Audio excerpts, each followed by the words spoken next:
বন্ধুরা, আজকে আমি তোমাদেরকে শোনাবো জল ছাড়া গোপালের বুদ্ধি দিয়ে চাষ। তো চলুন সবাই আমার সাথে থাকুন এবং পুরো ভিডিওটা দেখুন। গোপাল দাদা, তুমি শেষ ভরসা গো। গোপাল দাদা, একটা বুদ্ধি আমাদের বের করে দাও দাদা। আমরা না খেতে পেয়ে মরবো গো দাদা। একটা বুদ্ধি আমাদের বার করে দাও।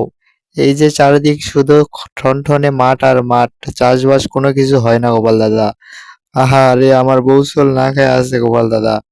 কোনো একটা বুদ্ধি বের করে দাও না গোপাল দাদা। তুমি আমাদের শেষ ভরসা। হ্যাঁ গোপাল দাদা, নিচু জায়গা না থাকার কারণে সব শুকে কাঠ হয়ে আছে গো। কোনো জল নেই। হ্যাঁ, কি বললি? দাঁড়া দাঁড়া, একটা বুদ্ধি পেয়েছি তোদের। তোদের একটা রক্ষা আমি করতে পারবো, বুঝেছিস? আমি বলছি, তোরা শোন, ভালো করে মনোযোগ দিয়ে শুনবি কিন্তু। হ্যাঁ গো দাদা, তাড়াতাড়ি বলো, কি বুদ্ধি পেলে তুমি? তাড়াতাড়ি বলো। সবাই মনোযোগ দিয়ে শোনো। তোমাদের একটা কাজ করতে হবে।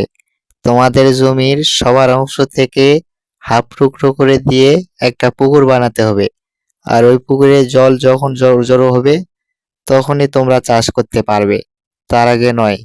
হ্যাঁ ঠিক বলেছো গোপাল দাদা, ঠিক বলেছো।